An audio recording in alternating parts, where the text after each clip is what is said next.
This is Chris Casey, Managing Director at WindRock Wealth Management. Today I'm pleased to be joined by Eric Margolis. Mr. Margolis is an award-winning, internationally syndicated columnist and war correspondent. His articles have appeared in the New York Times, Times of London, and numerous newspapers throughout the world. He's the author of two books, War at the Top of the World and American Raj, Liberation or Domination. He's a regular contributor to a number of websites such as the Huffington Post, Lew Rockwell, and he's appeared on as an expert on foreign affairs for numerous television stations. Thank you for joining us today, Eric. Very nice to be back with you. Well, speaking of which, the last time we spoke, I believe it was April of this year, and since then in Korea, there's been a number of developments. We probably have had, 15 to 20 missile tests of varying degrees since then. We've had the big trip by Trump to China. Presumably, they spoke about this quite a bit. I know afterwards he mentioned that the discussions were excellent with China. And then the latest development, I think, is that we have a lot of discussion about replacing the Secretary of State, Rex Tillerson, with Mike Pompeo, who's obviously much more of a hawk, favoring aggressive military measures against North Korea than Rex. So what's kind of your take on the situation right now? Well, it alarms me greatly. It is the most unnecessary crisis that I have ever seen. It's a terrible danger to both countries, and it's a crisis that could bring us war any day now. That's how serious it is, and yet it could be diffused by a couple of telephone calls. But both sides are being bloody-minded, and this time they're playing with nuclear weapons. Do you think that the U.S. administration has misjudged China's influence over North Korea? Is that part of their mismanagement of this situation? Yes, definitely. They've taken a typical amateur's approach to foreign affairs. They've taken a shallow understanding of the situation and come up with this big idea of, look, we'll squeeze the Chinese and get them to squash the pesky North Koreans. But it doesn't work that way, because China has no interest in crushing North Korea, invading it or disarming it to help the United States. Why should it? North Korea is a wonderful diversion and distraction for the Americans, so China can go ahead and do its own show. Also, Korea is a long time, is a historic Chinese ally, vassal state, and all of China's northern industrial area in Manchuria, centered around the big city of Shenyang, is very close to the North Korean border. This is China's probably most sensitive military area, and there's no reason why China would want to go and force North Korea to do anything unless America offered it something, the moon. I don't know what we could offer China to get it to crush North Korea. Would it be enough to offer just, unfettered control over the South China Seas or anything along those lines? Well, it might, or there's always Taiwan too. They could always say, well, we'll abandon Taiwan, take it over. But Taiwanese might have nuclear weapons hidden away somewhere, we don't know. But the Chinese are very happy with the current status quo. They don't want to see Korea become another American colony, such as South Korea. Did you know that in the event of war, that the entire South Korean armed forces of 600,000 men goes under the direct command of an American four-star general? Later day imperialism, I don't know what is. So, and the balance in the region is actually maintained by the status quo. The Japanese would not want to see a united Korea because it would be very anti-Japanese and a major trade rival. And the Russians, who are also right next door, are happy the way things are. So I think Washington underestimated what was going on there, or miscalled the situation. And you mentioned that war could break out at any moment. Is that due to accident or miscalculation on the part of potentially a regional commander versus, something at the top level? Oh, you're right, Chris. That could be one of the triggers for a war. Today, there are 230 American and South Korean warplanes flying right next to the North Korean border. And these include B-1 heavy bombers, stealth aircraft, missiles are on alert. Very powerful American naval forces are cruising off the North Korean coast. The Japanese are getting involved. It's a very dangerous situation. And this is what's provoked this whole crisis. Every year, the U.S. would stage war games that would mimic an invasion of North Korea by U.S. and South Korean forces. This made the North Koreans would go crazy when this happened and jump up and down, fulminate, and make all kinds of dire threats. But they couldn't do much. But now that they have a missile which may be able to deliver a nuclear warhead to the U.S., the North Koreans, angry North Koreans, are much more important. We have to pay attention to them, and that's what's going on right now. So we are really goading the North Koreans, and North Korea, the only thing they can do is hoot and holler and rattle their missiles. Do you think the U.S., instead of offering a carrot to China, may start considering a stick? And by that I mean maybe one of their options is to let Abe wholeheartedly pursue nuclear weapons on his own, which I assume would be not in China's interest and something that they would not want. Well, you're right. They would not be pleased at all. I was at the Japanese Ministry of Defense, maybe 8-10 years ago, and I picked up off somebody's desk a plan for a nuclear weapon. It's no secret that the Japanese have been interested in nuclear weapons.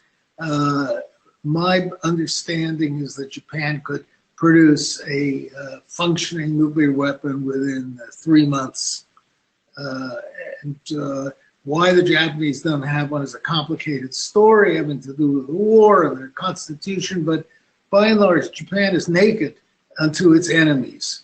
It doesn't have missiles that can shoot down incoming missiles, not enough anyway, and it has no means of retaliation. So here's the world's third largest economy, which is completely vulnerable. And the Japanese, I think, are going to have to get nuclear weapons. How do you see this playing out? I mean, is war, do you think, inevitable in this situation, or do you think it's likely that cooler heads will prevail and both administrations will back down? I see it as likely, very likely. The problem is Mr. Trump, who's inexperienced in matters of diplomacy or world affairs, has painted himself into a corner by all his fulminations against North Korea, fire and fury and all this kind of stuff. He's put his own prestige and America's on the line. North Korea is a little country of only 25 million people. And yet here in the United States is in a Mexican standoff with the North Koreans right now. It's embarrassing and humiliating. It doesn't speak well for Trump or his advisors.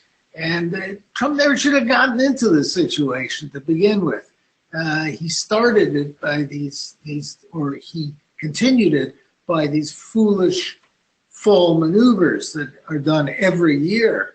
And remember, North Korea and the United States are still technically in a state of war. The 1950-53 Korean War never ended. So the situation is very fraught. And the North Koreans are absolutely convinced they're going to be attacked any day by the United States. Problem is that Trump has said that he's going to get rid of all those North Korean nuclear weapons.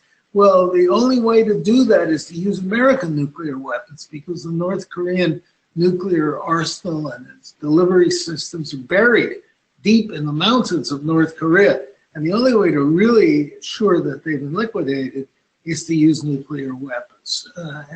I'm very afraid that Trump might do that.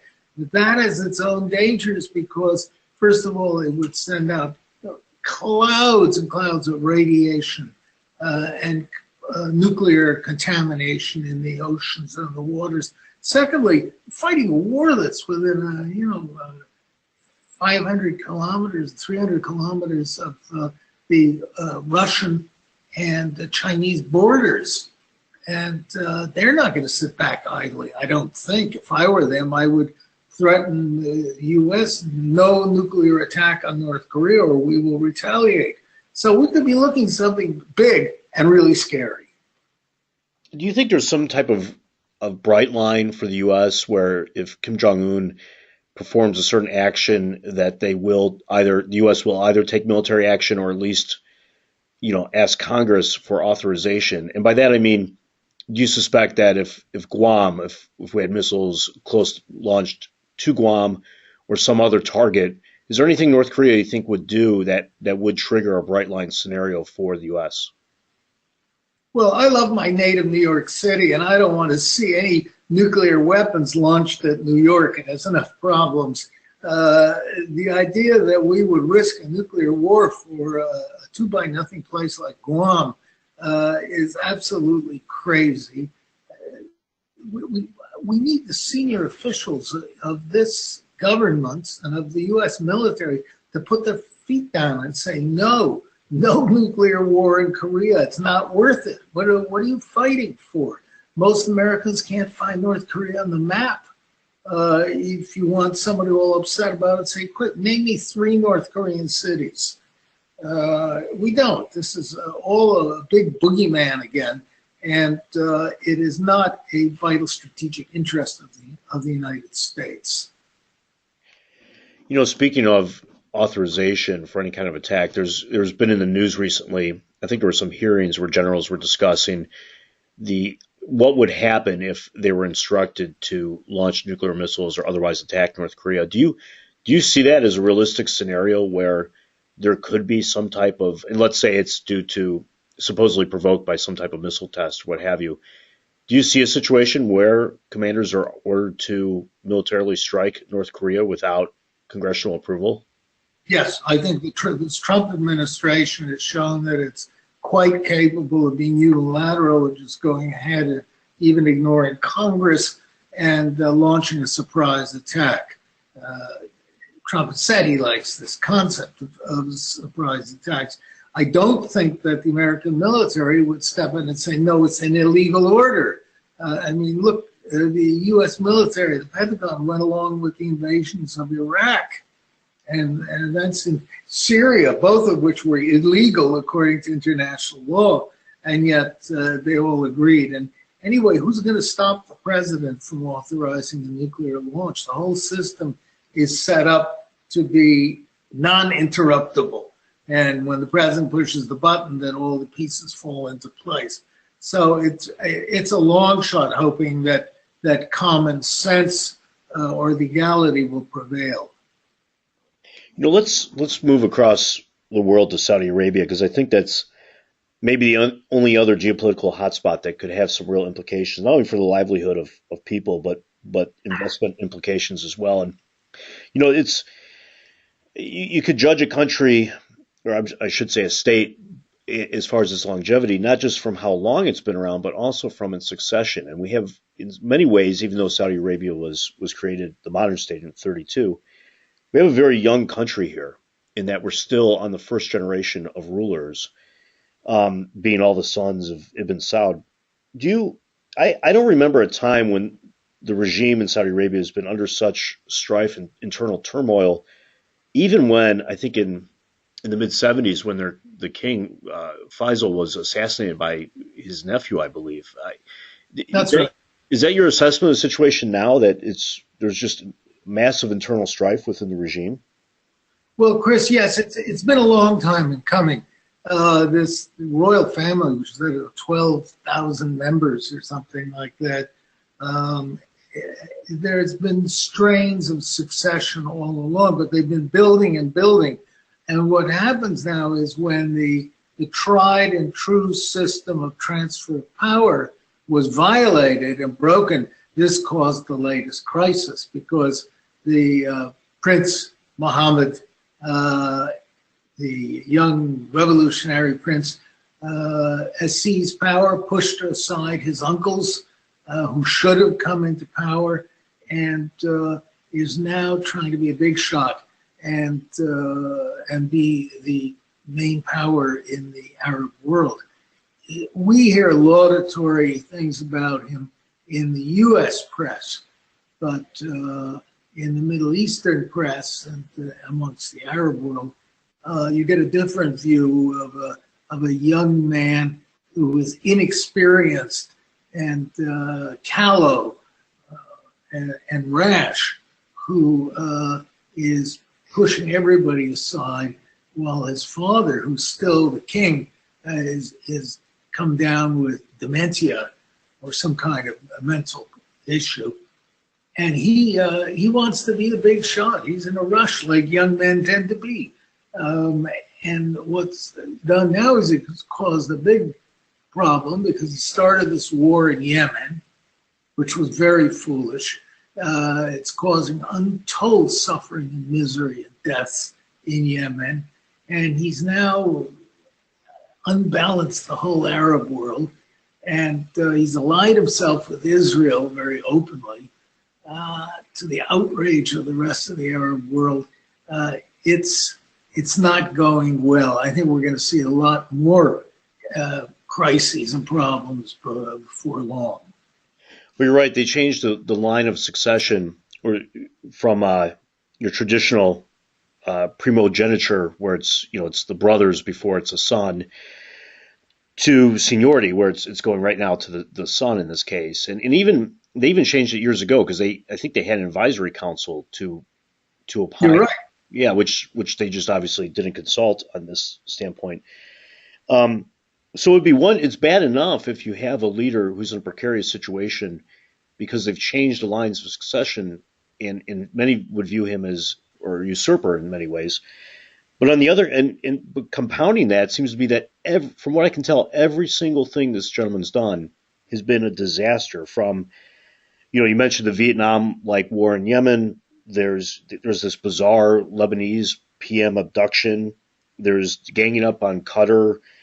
There's the proposed sale of Saudi Aramco. There's Saudi Vision 2030. I mean, it seems like everything he's touched, from a political aspect at least, has been a disaster. Is that kind of your assessment? Yes, that is mine. I think your take on the situation is quite right.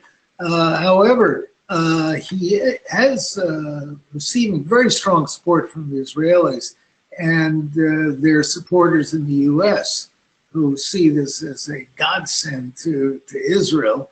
And it's the open face now, what's been going on for years, which quiet de facto alliance between the two countries.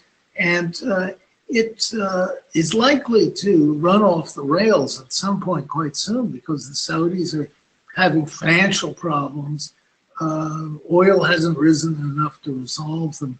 And the Saudis have it's a very small country population-wise, and their youth are very large in proportion to the rest of the population.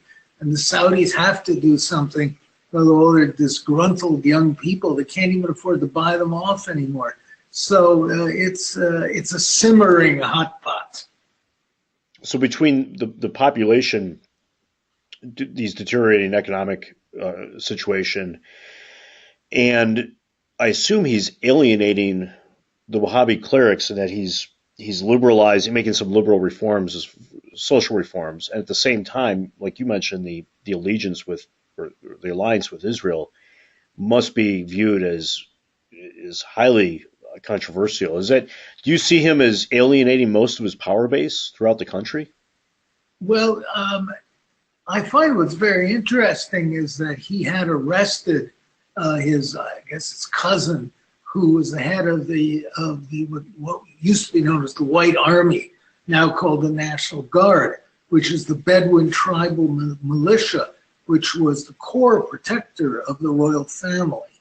And the Saudis don't really have an army. What they've done is they have this white army, Bedouin tribal militia, and then they bring in mercenaries. They used to be from Pakistan. There used to be an entire division of Pakistani troops who defended the royal family. Now it's sort of the Americans from our bases in Saudi Arabia and in Qatar.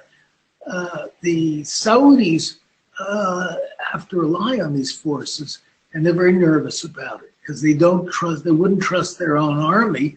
But Prince Mohammed had just arrested the head of the tribal army, which was a very remarkable move since this was such an important person. And we'll see what happens now. I would think that there will be some kind of rebellion or uprising or underground movement against the crown prince right away. And with or without this rebellion against the crown prince, how do you see this playing out? Do you see him being deposed by various members of the royal family? Yes, I do. It would be quite conceivable that they would gang up on him, a family intervention, and move to oust him. The problem is that the Trump administration has blundered into this delicate situation, typical bull in a china shop, and has expressed its strong support for the crown prince because of his policies towards Israel and the Palestinians. It's music to the ears of the Trump administration. And this has reinforced him. So it's made the whole situation more stressful inside. And I know Crown Prince Mohammed is counting on the Americans to come and rescue him if he's deposed.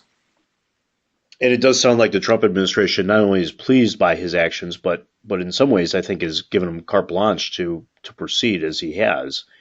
There was that report of Kushner going out there unknown to the State Department, I believe, several months ago. It's a crazy situation, really crazy. Might as well send the TV talk show host out there to negotiate.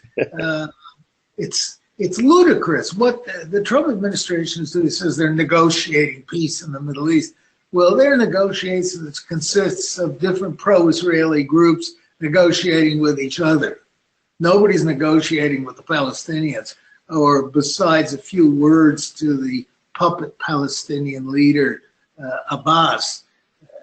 There's no substantial talks or meetings there. And I just add in, I forgot to say before, that the Saudis are pushing a conflict in Lebanon. And I covered the war there from 1975 to 1991. And it was a nightmare. It was an absolute bloodbath. And if they get things going again, I shudder to think what's going to happen.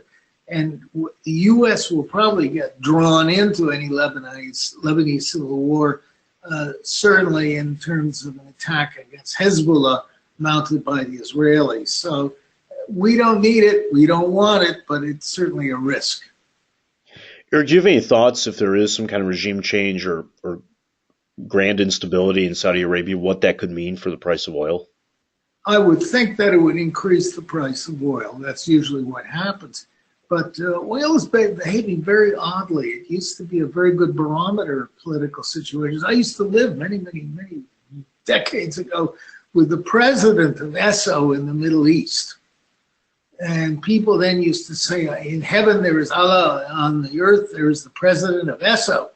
And it will affect the price of oil, and the oil fields would very likely be a target, or the loading piers target in the event civil war, where particularly if the Iranians get involved.